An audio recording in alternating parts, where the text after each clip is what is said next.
오늘 이 시간에 함께 읽으신 본문의 말씀 사사기 6장 11절에서 18절, 조금 더 넓게는 6장 1절부터 마지막 40절까지 말씀을 중심으로 사사기의 세 번째 말씀 여러분과 나누고자 합니다. 설교 제목은 이렇게 잡았습니다. 한번 따라해 주시죠. 다가오는 은혜를 붙들라.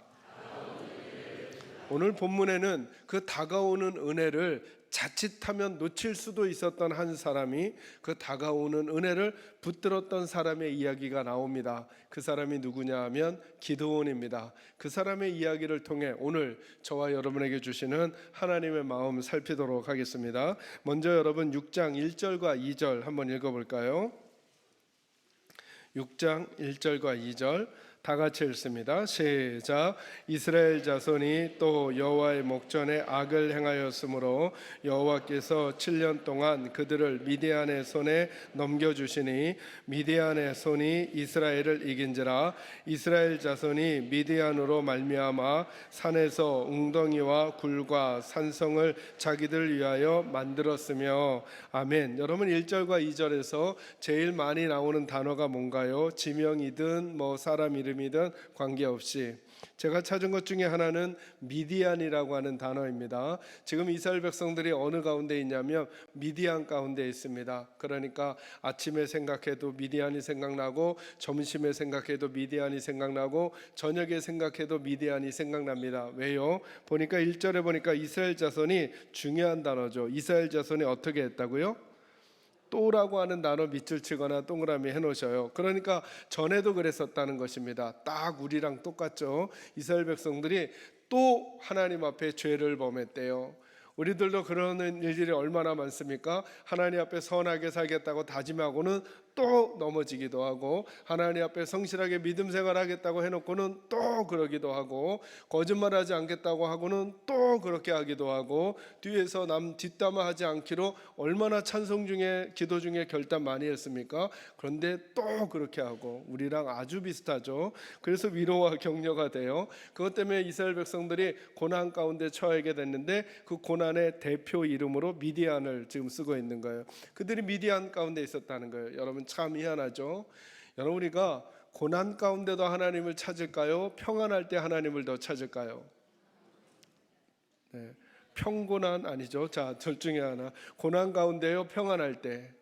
참 희한하죠. 희한하죠. 제가 늘 이런 말씀 드리지 않습니까? 여러분 은혜, 우리가 위험 가운데 하나님의 돌보심을 받게 되는 거 은혜예요. 그죠? 그러니까 여러분 더 큰 은혜가 뭔지 아십니까? 위험 가운데 들어가지 않을 때가 더 큰 은혜죠. 우리 늘 이런 생각을 하는 거예요. 여러분 하루에 아침에 일어나 차를 운전하고 가다가 큰 사고가 났어요. 그래서 차는 폐차 지경인데 내 몸에 하나도 상함이 없어요. 은혜예요, 아니에요? 은혜죠. 아마 감사원금 하실지도 몰라요. 감사하다고. 근데 여러분 선택하세요. 그게 나으세요? 아니면 운전하고 나갔다가 아무 일 없이 돌아오는 게 나으세요? 1번, 2번. 어떤 게 나아요? 2번이 낫죠. 근데 희한하죠. 우리는 1번을 경험하게 되면 하나님께 감사하고 은혜라는 생각을 하는데 2번을 경험하는 사람들은 뭐라고 하느냐 하면 아무 느낌이 없어요. 그 2번을 저와 여러분에게 어제, 그 2번을 저와 여러분에게 그제, 그 2번을 저와 여러분에게 3일 전에 베풀어 주시고 오늘 이 자리에 오기까지 베풀어 주셨는데, 그것 때문에 감격해 하거나 감사해 하거나 하나님 더 사랑해야 되겠다라고 하는 마음을 우리는 갖지 못하고 늘 어떤 마음이 있느냐 하면 저와 여러분에게 위기와 위경과 고난이 찾아온 다음에 그 고난을 하나님이 다스려 주셨을 때 그때서야 하나님 생각하더라는 거죠. 근데 그게 우리들만 그런 게 아니고 보니까 이스라엘이 그러더라는 거예요. 여러분 보셔요. 이스라엘이 또 하나님의 목전에서 죄악을 행하였으므로 미디안의 손에 넘어가게 됐다는 거예요. 그러니까 그 전에는 평안했다는 거예요. 고난이 있었다는 거예요. 평안했었다는 거예요. 평안하니까 단어가 하나 나오죠. 뭐가 나왔어요? 또가 나왔어요. 또.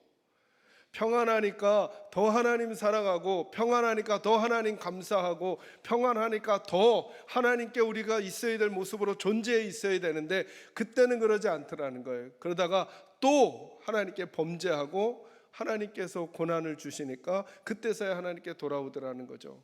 저는 우리 사랑하는 계산주의교 식구들을 축복합니다. 저와 여러분은 우리에게 고난이 오기 전에, 물론 고난이 왔을 때 주께서 우리를 돌보시는 은혜가 꼭 여러분에게 있기를 바랍니다. 그러나 고난이 오기 전에, 내가 평안하다 할 때에, 내게 문제가 없다고 할 때에, 자녀들이 내 옆에 있을 때, 부부관계가 좋을 때, 가정이 화목할 때 더더욱 하나님 앞에 감사하면서 하나님께 있어야 될 우리들의 모습을 가져가는 우리 식구들이 꼭 되기를 주님의 이름으로 축원합니다. 그런데 이스라엘 백성들이 그 모습에서 실패했단 말이죠. 그래서 지금 미디안 민족의 손아귀에서 고통을 받고 있던 시절이 이 시절이에요. 그때 어떻게 하나님의 은혜가 다가오는가? 오늘 첫 번째 말씀은 이거예요. 11절 말씀, 12절 말씀 같이 읽겠습니다. 11절과 12절 읽습니다. 시작. 여호와의 사자가 아비에셀 사람 요아스에게 속한 오브라에 이르러 상수리 나무 아래에 앉으니라.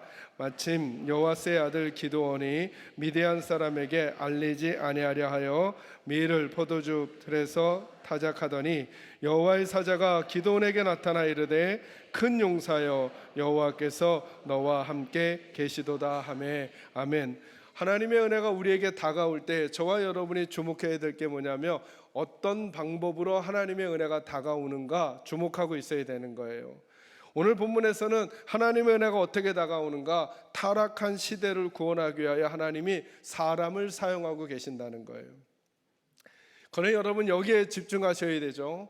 오늘 우리 가정을 회복시키실 때, 그리고 우리 공동체를 회복시키실 때, 그리고 내가 살아가는 삶의 자리를 회복시키실 때 우리는 이런 분별이 가능해져요. 우리 공동체에 뭐가, 우리 가정에 뭐가 부족한가, 물질이 부족한가, 건강이 부족한가, 어떤 상황이 부족한가라고 하는 분별이 가능해질 수 있어요. 그런데 오늘 저와 여러분이 주목해 볼 부분은 이 부분이에요. 하나님이 이스라엘의 문제를 해결해 가실 때 사람을 사용하셔서 해결해 가시니까 혹시 오늘 나와 우리 가정, 내가 속한 공동체의 문제도 정작 우리는 물질의 문제, 지위의 문제, 건강의 문제라고 생각하지만 사람의 문제가 아닌가를 점검하는 지혜가 필요하다라고 하는 거예요. 근데 그 문제가 어떻게 해야 우리에게 해답으로 오게 되느냐 하면 9절 읽겠습니다. 여러분 6절과 7절 한번 와보시기 바랍니다. 6절과 7절 같이 읽어요. 시작. 이스라엘이 미디안으로 말미암아 궁핍함이 심한지라 이에 이스라엘 자손이 여호와께 부르짖었더라. 이스라엘 자손이 미디안으로 말미암아 여호와께 부르짖었으므로. 아멘. 어떻게 하나님께서 우리에게 다가오는 은혜를 주시는가? 그것이 사람이든 상황이든 설교든 기도든 찬송이든 말씀이든 우리에게 하나님의 은혜가 다가오는 방편이 여러 가지인데 그것이 어떻게 다가오는가? 전제 조건이 있더라는 거예요. 그게 뭐예요? 6절 7절 보니까 그 문제 앞에서 하나님께 어떻게 했다고요? 부르짖었다고요. 그러니 우리가 오늘 점검할 게 이건 거예요. 나는 내가 지금 살아가고 있는 나의 삶의 문제들 가운데서 하나님이 나를 부르시는 이 상황 가운데서 나는 하나님께 부르짖고 있는가를 한번 생각해 보는 거예요. 나의 24시간의 삶 안에서, 나의 일주일의 시간 안에서 나는 하나님께 부르짖고 있는가를 생각해 보는 거예요. 이거는 염려하는 것과 걱정하는 것과 불안해하는 것과 초조해하는 것과 고통스러워하는 것과는 조금 다른 문제예요. 이스라엘 백성들이 미디안의 손아귀 때문에 고통스러워했잖아요. 그것과 부르짖는 것은 전혀 다른 행위처럼 하나님이 구분해 주시는 거예요. 그럼 우리들도 한번 생각해 보죠. 나도 그 문제 때문에 고민하고, 자녀 때문에 고민하고, 가정 때문에 고민하고, 건강 때문에 걱정하고 염려하고 불안해하는데 나는 부르짖고 있는가라고 하는 거예요. 왜 오늘 11절 이하의 사건들이 가능해지냐 하면 이스라엘 백성들이 하나님께 부르짖었기 때문에 그래요. 자, 여러분의 가정을 한번 보시는 거죠. 여러분의 가정 중에 누가 하나님께 부르짖고 있는가, 부르짖는 이가 있는가 점검하셔야 되는 것입니다. 두 번째는 이거예요. 다시 우리 11절 말씀 한번 읽어볼게요. 11절 읽습니다. 시작. 여호와의 사자가 아비에셀 사람 요아스에게 속한 상수리 나무 아래에 앉으니라. 마침 요아스의 아들 기드온이 미디안 사람에게 알리지 아니하려 하여 밀을 포도주 틀에서 타자 하더니. 아멘. 여러분, 저희들이 성경을 읽을 때, 그리고 성경에 나타난 인물들을 바라볼 때 우리들이 가지고 있는 약간의 선입견이 있어요. 이를테면 제가 이렇게 질문해 볼까요? 여러분이 한번 답해 주세요. 성경에 수많은 믿음의 영웅들이 나와요. 그러면 성경은 왜 기록된 걸까요? 우리에게 1번, 그 믿음의 영웅들을 따라 살아가라고. 아니면 2번, 그 사람들을 다루어 가신 하나님을 믿고 살아가라고. 이게 무슨 얘기인가 싶으시죠? 한 번 더 생각하세요. 성경에 왜 믿음의 영웅들의 이야기, 다윗, 다니엘, 바울, 베드로 이런 사람들의 이야기를 써주셨을까? 1번, 우리 보고 그들처럼 믿음 생활을 하면서 살아가라고. 1번. 2번, 그들을 다루어 가신 하나님을 믿으며 살아가라고. 어떤 것 같아요? 정답으로 따지니까 2번 같죠, 그죠? 그러니까 2번을 잘 생각하고 있어야 된다는 거예요. 근데 우리는 생각을 깊게 하지 않으면 자꾸 어느 함정에 빠지냐면 1번의 함정에 빠져요. 그래서 우리가 자녀들을 위해서 기도할 때 어릴 때 어떤 기도 많이 해요? 누구를 닮은? 다윗을 닮은 믿음의 사람이 되게, 이렇게 말하잖아요. 그럼 여러분, 성경은 뭐라고 말하냐면 다윗의 흉과 허물, 강점까지 다 해요. 그 중에 다윗의 가장 큰 흉이 뭐예요? 그는 자기 부하를 사지로 몰아 죽이고, 그리고 그 아내를 강간한 사람이에요. 더 정확히 말하면 그걸 숨기려고 사람을 죽인 사람이에요. 강간범의 살인자죠. 우리 자녀가 이런 아이들 되면 돼요, 안 돼요? 다윗같이 되면 돼요, 안 돼요? 그러니까 성경은 그 얘기를 하려는 게 아니죠. 성경은 무슨 얘기를 할 걸까요? 그런 모습의 다윗마저도 하나님이 끝내는 하나님의 사람으로 쓰신 그 하나님이 마치 다윗과도 같은 연약함과 문제가 있는 나를 끝까지 이끌고 가실 것이다 라고 하는 것을 알려주시는 게 성경인 거죠. 아멘인가요? 그럼요. 그래서 그 하나님에게 시선을 두고자 성경에 인물들이 기록된 거죠. 자, 기도원 얘기하려고 그래요. 여러분, 기도원 하면 그의 별명처럼 따라오는 그 뒷표현이 있죠. 기도원과 300용사. 우리는 성경을 더 깊게 이해하지 않고 어떤 생각이 드냐면, 기도원이나 다윗, 다니엘 이런 사람들은 우리랑 믿음에서 다른 레벨에 원래부터 있었기 때문에 하나님이 쓰실 만하고 하나님이 쓰실 만한 그런 인물이었어 라고 하는 생각을 너무 빨리 한단 말이죠. 그러면 우리는 하나님께 쓰임받을 수가 없어요. 여러분, 기도원을 하나님이 있는 그대로 말씀해 주셔요. 자, 이제 본문으로 오셔요. 거기 11절 끝부분에 보니까 이렇게 말하죠. 그는 밀을 어디다가 타작한다고요? 포도주 틀에다가 타작한대요. 여러분, 이게 무슨 문제가 되겠어요? 이 사람은 스타일이 그런 모양이죠.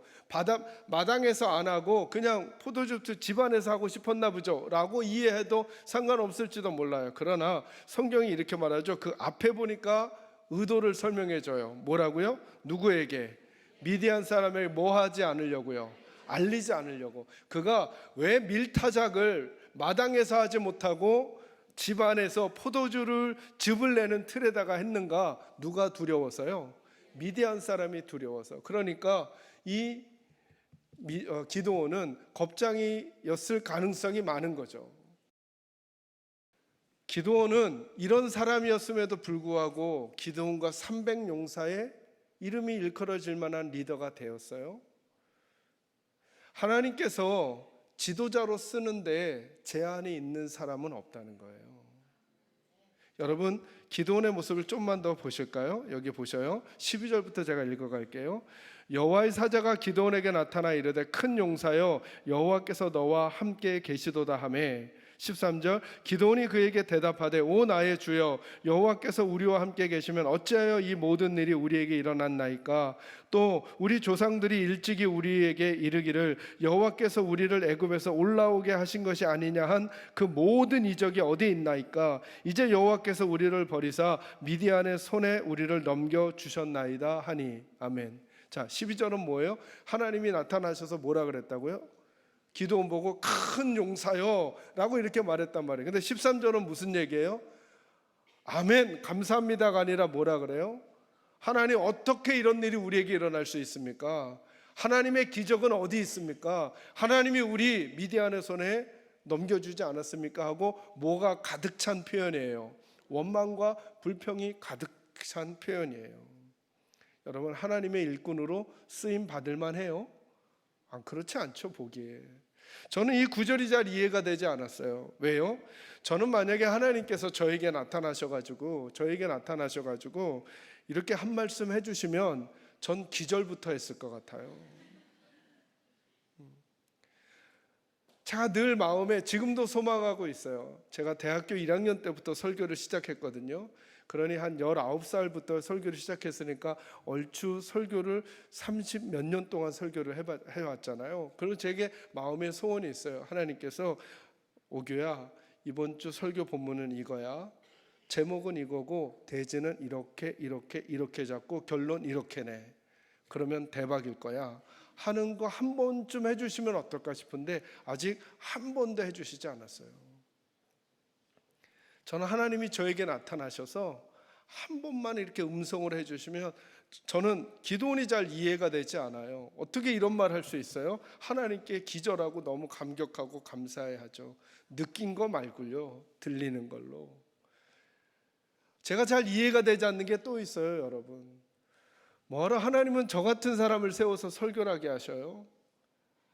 일주일에 한 번씩 주일날 딱 1분만, 아니 1분도 너무 길어, 하나님께서 30초만 말씀하시는 거예요, 여기서. 그럼 여기 뒤집어지겠죠, 여러분? 다음 주는 자리가 없을 거예요. 이렇게 하시면 될 텐데 왜 우리 같은 사람을 쓰실까 이해가 안 될 정도로, 저는 오늘 본문에서 기도원이 제일 부러운 게 12절이에요. 하나님의 사자가 기도원에게 나타나 큰 용사여 내가 너와 함께하고 있어 라고 하면 어떤 역경도 어떤 눈물도 어떤 아픔도 이겨낼 힘을 우리가 얻지 않을까요? 그런데 기도원은 어떤 사람이냐면, 그동안 여러분 이거 즉흥적으로 말하는 게 아니에요. 기도원은 마음에 연습해 놨어요. 언젠가 내가, 아니면 다른 사람에게 수도 없이 했던 얘기예요. 여호와께서 우리와 함께 하시면 어떻게 우리에게 이런 일이 일어납니까? 우리 가정에 어떻게 이런 일이 일어납니까? 나에게 어떻게 이런 일이 일어납니까? 수도 없이 마음에다 갈고 닦아놨던 거예요. 하나님의 기적이 어디 있습니까? 하나님이 기적을 일으켰다고 하시는데 그게 어디 있습니까? 이 말들을 여기다가 막 넣는 거예요.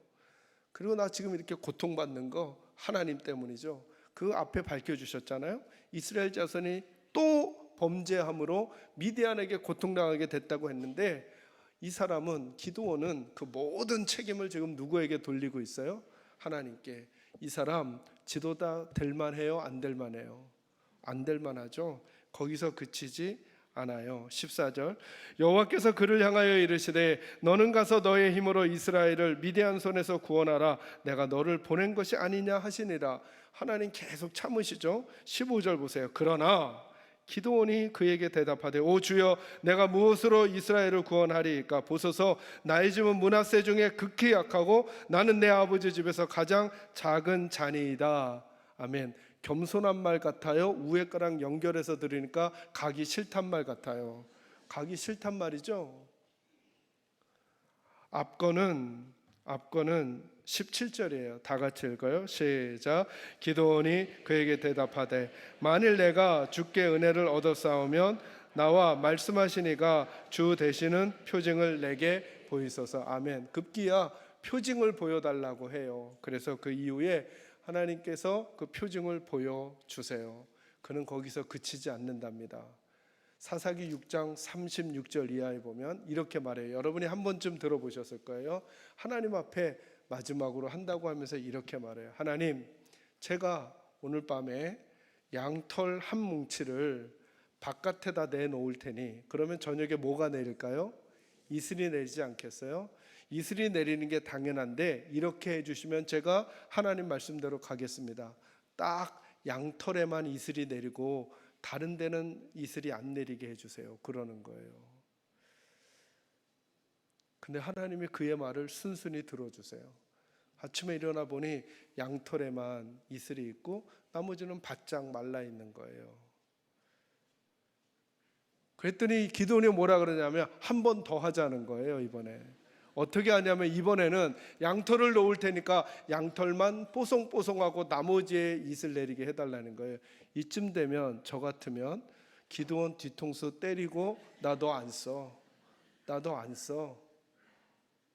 할 만한데 하나님이 그 말씀 그대로 들어주세요. 여러분, 기드온 쓰임 받을 만한 사람처럼 보이셔요?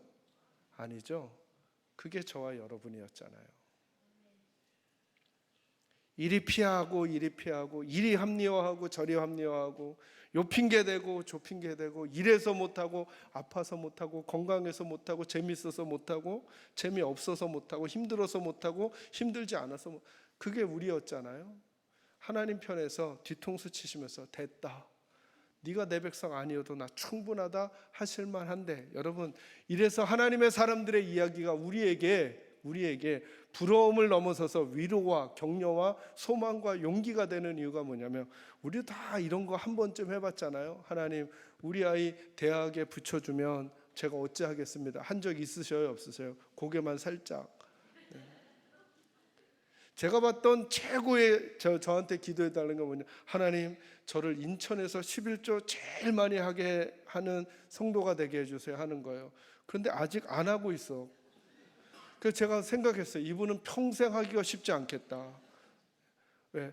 인천에서 제일 많이 할 수 있어야만 하니까. 이거 다 하나님하고 딜하려고 하는 거잖아요. 그 모습이 여기 다 담겨져 있어요. 근데 하나님이 이 기드온 포기하지 않고 하나님의 종으로서 주셨으니, 저와 여러분에게도 이런 마음이 있어야죠. 아, 나도 될 수 있겠구나.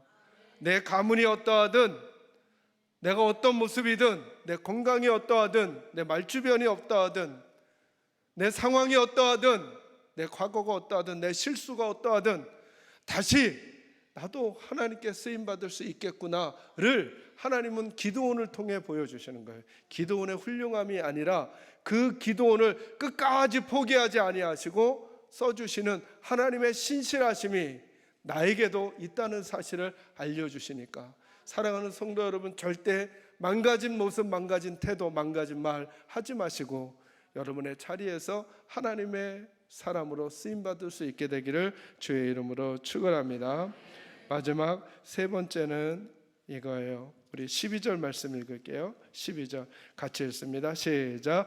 여호와의 사자가 기드온에게 나타나 이르되 큰 용사여, 여호와께서 너와 함께 계시도다 하매. 아멘. 아멘. 우리 16절 말씀도 읽어볼까요? 시작. 여호와께서 그에게 이르시되 내가 반드시 너와 함께하리니 내가 미디안 사람을 치기를 한 사람 치듯 하리라 하시니라. 아멘. 세 번째 말씀은 뭘까요? 한번 따라합니다. 하나님이 함께하시면 나는 새로운 내가 될 수 있습니다.